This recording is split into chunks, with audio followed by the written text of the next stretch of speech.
Hola de nuevo, soy Gustavo García y bueno, hoy quiero presentaros un método general para probar numerabilidad.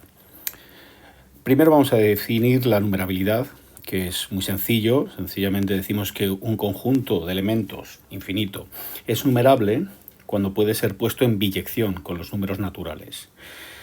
La verdad es que probar que un conjunto numerable suele hacerse utilizando la siguiente proposición, que es que si A y B son conjuntos y A está en inyección con B y B está en inyección con A, entonces se dice que A y B son biyectivos. Construir esa biyección puede ser muy complicado, pero la idea general es que si A está contenido en B y B está contenido en A y los dos son infinitos, pues tendrán el mismo cardinal. Lo que pasa es que demostrar la numerabilidad para conjuntos más exóticos es más complicado. Por ejemplo, ¿son numerables los irracionales? Sabemos que no. ¿Y los polinomios de coeficientes enteros o racionales? Estos sí lo son. También podríamos decir si el conjunto de los teoremas y sus demostraciones es numerable. La ciencia humana, la literatura, ¿es numerable el conjunto de los códigos genéticos humanos? Estos temas son más complicados de probar. Vamos a generar aquí un método general que creo que responde con sencillez las ideas, y vamos a crear esta proposición, que es una proposición que nos dice que todo sistema simbólico, es decir, todo conjunto de símbolos que tenga un número finito de símbolos y que tenga una distribución de estos en un número finito de dimensiones, es decir, que o bien sean lineales, es decir, como por ejemplo puede ser un número, o en dos dimensiones, como puede ser una matriz, pues podemos considerarlo como un sistema numérico posicional. Esto, dicho esta demostración, es sencilla, ya la adjuntaremos como PDF, pero no es una demostración especialmente complicada, salvo que es larga. Y ahora vamos a demostrar, por ejemplo, para ejemplificar lo que quiere decir esta proposición, vamos a probar que los polinomios con coeficientes y exponentes enteros son numerables. Vamos allá. Aquí tenemos la idea. Los polinomios en una variable con coeficientes y exponentes enteros son numerables. La demostración vamos a hacerla por inyección en dos, lo mismo que hemos dicho. Haremos una inyección de enteros en los polinomios y de polinomios en los enteros. La parte 1, que es la inyección de los enteros en los polinomios, pues es muy sencillo, porque los números enteros son polinomios. Por tanto, ellos están contenidos dentro de los polinomios y tendríamos ya la inyección. Es decir, los enteros están contenidos en los polinomios de coeficientes enteros. Para la parte 2, la inyección de los polinomios en los enteros, es donde vamos a ejemplificar el uso de la proposición anterior, y que yo creo que también clarificará el uso general que podemos hacer para demostrar con conjuntos, como digo, más exóticos. Bueno, escribimos el polinomio genérico, donde c guión bajo con cada coeficiente es un coeficiente, es decir, c guión bajo 0 es un coeficiente, x es un coeficiente, o sea, x es un símbolo, el acento circunflejo representa la exponenciación, etcétera, etcétera. Bueno, escrito así, lo que tenemos sencillamente es una serie de símbolos, ¿ok? El más puede ser sustituido también por menos, sería tener un símbolo más.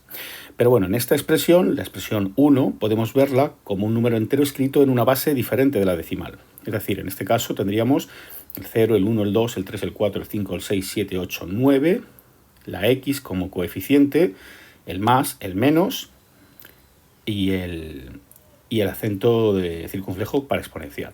No es necesario, más que nada por hacerlo más sencillo, poner un símbolo para la multiplicación, porque de forma implícita se ve lo que sucede en estos casos.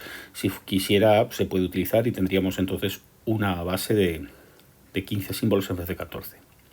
Bueno, en esta base, x, hemos dicho que tiene el valor 10, la suma representaría, el símbolo sumas representaría el 11, el menos al 12, el circunflejo es el 13, es decir, la exponenciación, y por tanto cada polinomio con coeficientes enteros representa un entero único expresado en base 14.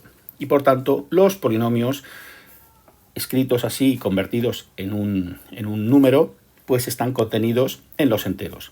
Y ya tendríamos una inyección de los polinomios en los enteros.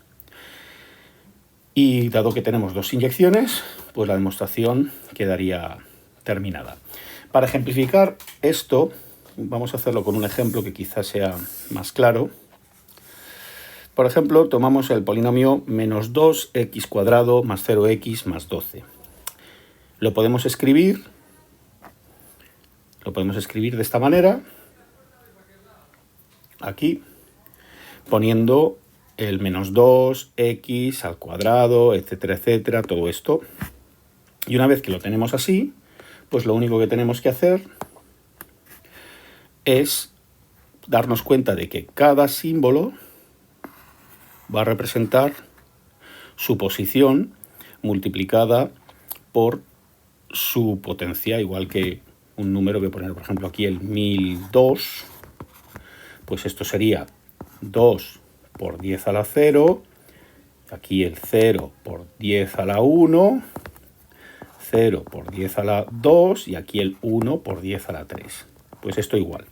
Aquí tendríamos que cada símbolo que vayamos utilizando, vamos a tener una posición y podemos ir escribiendo, pues eso, el menos se convierte en este, el 2 se convierte en este, etcétera, etcétera. Este menos aquí no se funciona como un menos, sino como un símbolo numérico. Es decir, aquí el menos, creo recordar que le habíamos dicho que tenía el valor 12. Por tanto, aquí se transformará en 12, haremos el cambio de base, y finalmente tendríamos ya transformado el polinomio que nos han dado en esta suma de aquí, que representa un número. Es fácil probar, muy sencillo, que cada polinomio lleva a un único valor numérico y que no hay dos polinomios diferentes que vayan al mismo valor numérico. Básicamente porque si se consideran como un sistema posicional, pues queda claro.